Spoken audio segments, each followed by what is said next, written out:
उनको बिहार में जो पटना शहर जानते हैं, बिहार का राजधानी कहाँ है? कोई पटना शहर में एक बांकीपुर सेंट्रल जेल था। आजकल वो जेल नहीं है, रेलवे स्टेशन के बगल में। जो लोग पटना गए होंगे देखे होंगे, रेलवे स्टेशन के बगल में पहले जेल था, उसका नाम था बांकीपुर सेंट्रल जेल। तो उसी जेल में 12 फरवरी 1973 को श्री श्री आनंद मूर्ति जी को विष दिया गया था मारने के लिए।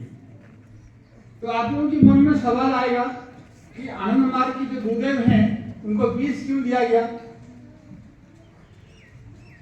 इतिहास गवाह है, जब कोई महापुरुष धरती पर आते हैं, जब कोई युग पुरुष धरती पर आते हैं तो एक नए संदेश लेके आते हैं मानवता के लिए, जगत के कल्याण के लिए। और आनंद मार्ग का जो मूल उद्देश्य है वो है आत्मोक्षार्थम जगत हिताय। अपना भी कल्याण होना चाहिए और जगत का भी कल्याण होना चाहिए। मैं खुश रहूंगा और सब लोग खुश रहेंगे।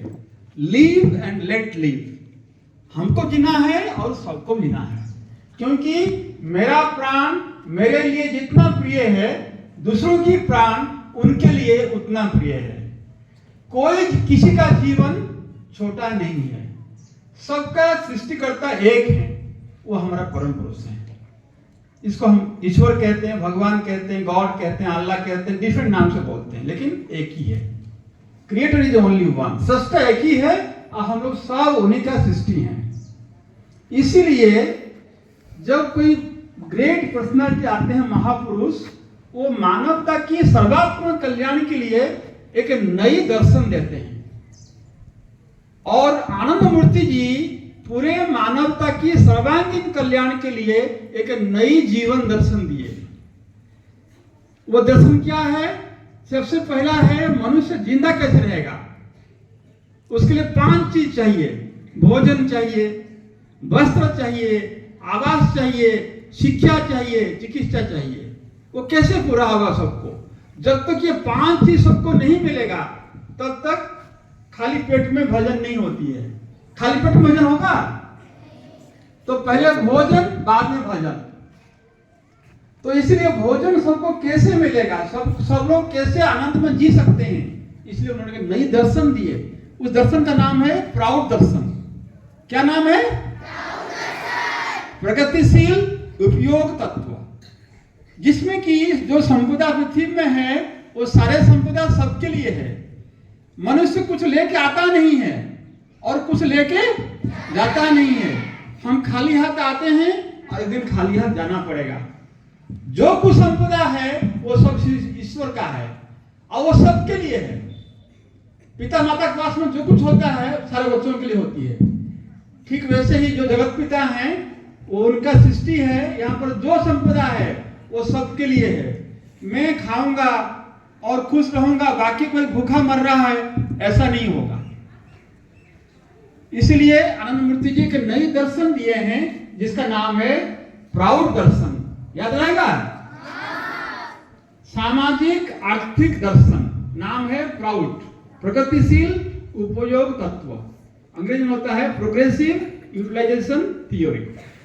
और मनुष्य का जितना सारे अंधविश्वास है, कुसंस्कार है, सबका मन से अंधविश्वास कुसंस्कार को दूर करके मन को बड़ा करना है, बड़ा मन बनाना है। यही हमारा है नियो ह्यूमनिज्म।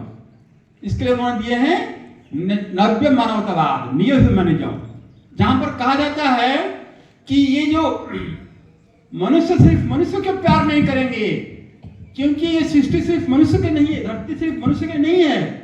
ये धरती में करोड़ों जीव है, करोड़ों करोड़ों जीव है। तो ये धरती सबके लिए है कि नहीं? एक चींटी का भी जीवन का मूल्य है और हाथी का जीवन का भी मूल्य है, पेड़ पौधा का जीवन का भी मूल्य है। इसलिए 3 बात उन्होंने कहा नव्य मानवतावाद में। क्या बोले ना? पहले बोले लव ऑल, लव सबको प्यार करना है, किसी को घृणा नहीं करना है। कोई काला हो सकता है, कोई माने चेहरा साफ हो सकता है, कोई ज्यादा बुद्धिमान, कोई थोड़ा सा कम बुद्धिमान हो सकता है, लेकिन सब एक ही पिता का संतान है। जैसे माँ के लिए सारे बच्चे समान होते हैं, तो ईश्वर के लिए भी हम लोग सभी समान हैं। ईश्वर किसको घृणा नहीं करते हैं, इसलिए हमको भी राइट नहीं है कि घृणा करना, कि नफरत करना। ठीक है, तो पहला बात उन्होंने बोला, बाबा ने क्या बोले, लव ऑल। दूसरा है रेस्पेक्ट ऑल, सबको रेस्पेक्ट करना है। देखो ये जो चेयर है ना, ये जो मैंने टेबल है, चेयर है, इसको भी रेस्पेक्ट करना है। सबको, पेड़ पौधों को, पशु पक्षियों को, मनुष्यों को, जितना सारा चीज सृष्टि में है, सबको सम्मान देना है। और थर्ड चीज क्या बोले, सर्व ऑल। 3 नंबर क्या बोले, तब love all, respect all and serve. ये 3 मिलाकर होता है neo humanism. This is called neo humanism, नव्य मानवतावाद। आज के समाज में इसके सख्त जरूरत है। चारों ओर नफरत फैला हुआ है, नफरत, घृणा। इसलिए उसको सफाई करने के लिए ये 3 नारा है, लव ऑल, रेस्पेक्ट ऑल, सर्व ऑल। बोलो, लव ऑल, रेस्पेक्ट ऑल, सर्व ऑल। तो पहला बात उन्होंने दिया, प्राउड दिए, जीवन को धारण करने के लिए, अस्तित्व के लिए। नव्य मानवता दिए, मन को विकास करने के लिए, मन को बड़ा बनाना है, 360 डिग्री मन को बनाना है, कि मैं सिर्फ अपने लिए नहीं हूं, अपने परिवार के नहीं हूं, सिर्फ अपने देश के लिए, मैं सबके लिए, मेरा कर्तव्य सबसे है, सबके लिए मेरा कर्तव्य है, फर्ज है। इसलिए और थर्ड बात उन्होंने बोले कि मनुष्य का आध्यात्मिक कल्याण होना चाहिए। इसलिए उन्होंने साधना सिखाई, मेडिटेशन। हम लोग करते हैं, मेडिटेशन करते हैं आप लोग? मेडिटेशन आपको अच्छा लगता है? मेडिटेशन किसको अच्छा लगता है, तो हाथ उठा दिखा देते। मेडिटेशन किसको अच्छा लगता है? बहुत अच्छा, बहुत सुंदर, बहुत सुंदर। ठीक है, थैंक यू।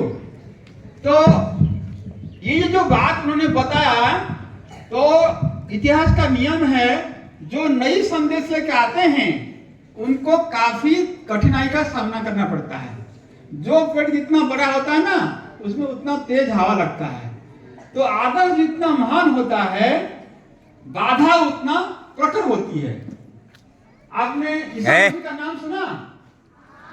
जीसस क्राइस्ट, उनको क्रूसिफाइड किया गया था। सोक्रेटिस का नाम सुना? उनको हेमलॉक बीज पान करने के दिया गया था। गालिलियो का नाम सुना? उनको भी पॉइजनिंग और ये किया गया था, जेल में डाल दिया गया था। जिन्होंने कुछ नई बात बोलते हैं समाज में चेतना लाने के लिए, उनको हमेशा यातना सहना पड़ता है। और आनंद मूर्ति जी पूरे मानवता के कल्याण के लिए नए दर्शन दिए। तो इसलिए जो स्वार्थी लोग थे, जो नहीं चाहते थे कि आनंद मार्ग का दर्शन का प्रचार हो, उन्होंने चक्रांत किया कि आनंद मूर्ति जी को मार देंगे।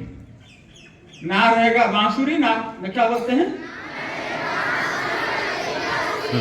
वाह। तो इसलिए जब आनंद मूर्ति को मार ही देंगे जेल में, तो आनंद मार्ग खत्म हो जाएगा। तो आनंद मूर्ति कोई मार सकता है? जो धरती के कल्याण के लिए आए हैं, उनको कोई मार सकता है? तो आज का दिन में 12 फरवरी को एक दवाई के नाम से आनंद मूर्ति जी को पॉइजन दिया गया। एक दवाई कह करके, बाबा का तबीयत खराब था, तो दवाई देने की बहाने में वो दवाई के नाम से पॉइजन दे दिया, वो जेल में ही, ताकि वो जेल में ही मर के खत्म हो जाएंगे, आनंद मार्ग खत्म हो जाएगा। 1973। और दवाई लेने के बाद में बाबा जानते हैं, बाबा तो परम पुरुष थे, वो जानते हैं कि ये दवाई नहीं है, ये विष है, फिर भी पान कर लिए। क्यों जानते हैं? उनको इतिहास बनाना था। इतिहास यही है कि भविष्य ये सीखेगा कि कोई नई चीज करने के लिए कठिनाई आता है, कुछ परिवर्तन लाने के लिए सैक्रिफाइस जरूरत होती है। एक अमेरिकन फिलोसोफर थे, उनका नाम है शोपेनहावर। उनका कहना है, every truth passes through 3 phases. हर सत्य को प्रतिष्ठा होने के लिए 3 फेज से गुजरना पड़ता है। कितना फेज से? सत्य का प्रतिष्ठा के लिए परीक्षा होती है। पहला फेज में क्या होता है ना, उसको लोग परिहास करते हैं, हंसते हैं, मजाक उड़ाते हैं, अरे ये क्या है, ये क्या बोलेगा। और बाद में सेकंड फेज में आता है पीड़न, अत्याचार।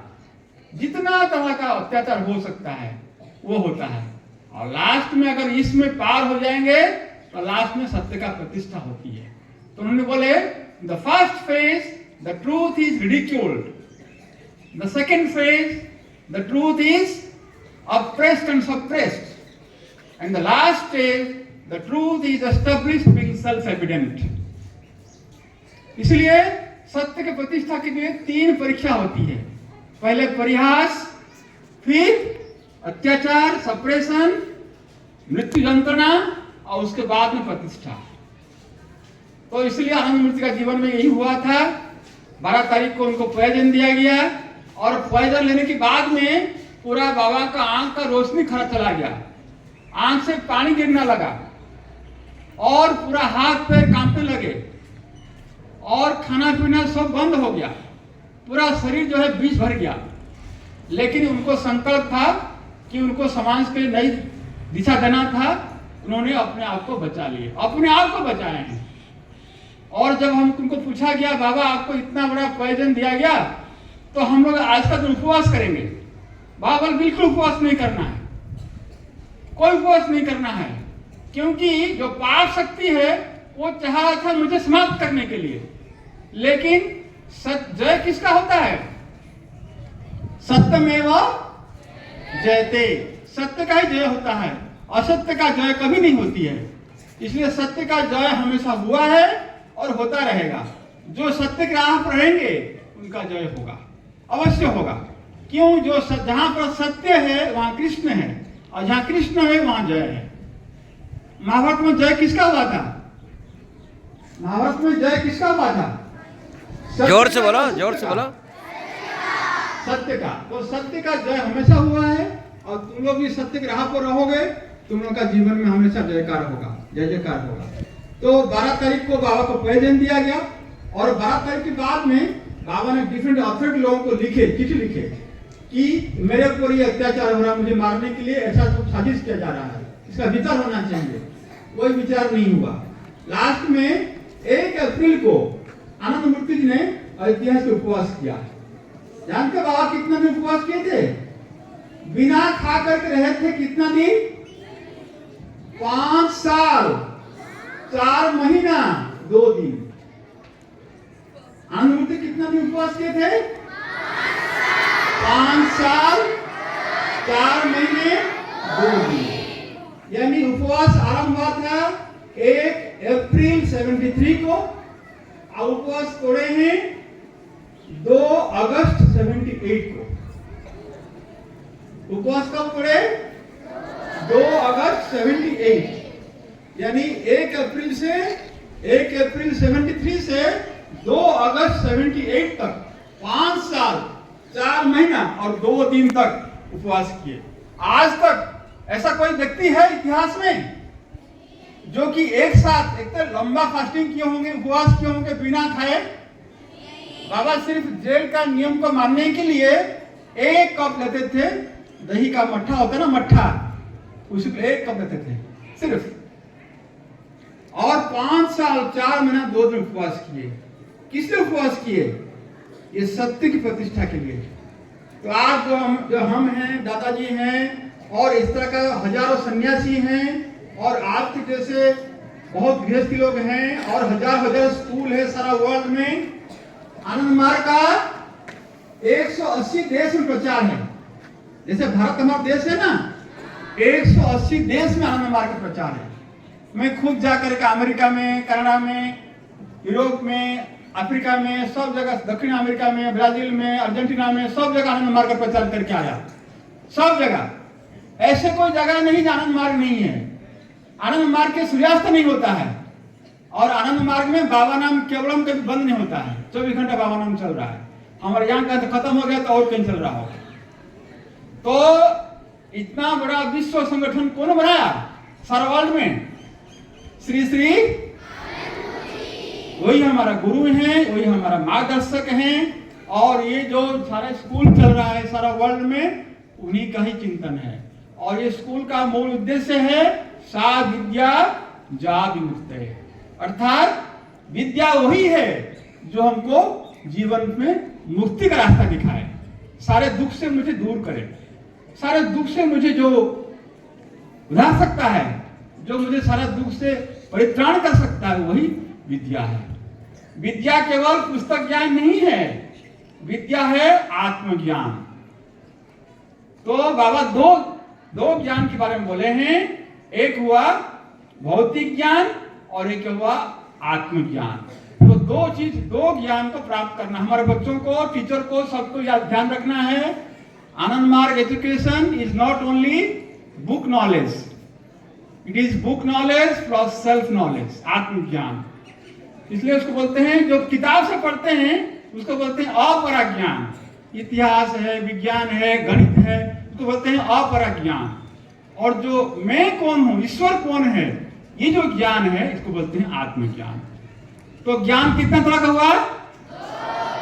तो तुम लोगों को दो ज्ञान प्राप्त करना है।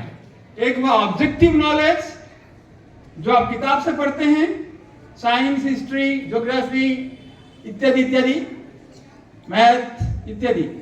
और एक हुआ सब्जेक्टिव नॉलेज, जो हम ध्यान करते हैं। तो ये दोनों ज्ञान जिसको मिल जाएगा, वो अपना जीवन में पूर्णत्व प्राप्ति करेंगे, वो पूर्णत्व प्राप्ति करेंगे। तो आज का दिन का यही सार है कि सत्य के लिए हमेशा संग्राम करना पड़ता है। और तुम लोग कभी संग्राम से डरोगे नहीं, साहस रखना। जो सत्य के राह पर रहेगा उनका जयकार होगा ही होगा, क्योंकि सत्यमेव जयते। तुम लोगों का जय होगा और तुम लोगों का परीक्षा में भी अच्छा होगा और तुम लोग जीवन में बड़े होकर के समाज के लिए बहुत सेवा करोगे। ठीक है? सेवा करने की इच्छा किसमें है? हाथ उठा देखें। दूसरों के लिए सेवा करना है, लंबा हाथ, पूरा लंबा हाथ किसका हो रहा देखते हैं। बहुत अच्छा, बहुत अच्छा लगा, वेरी वेरी हैप्पी। मैं बहुत खुश हूँ। सबको बहुत बहुत आशीर्वाद, धन्यवाद, थैंक यू।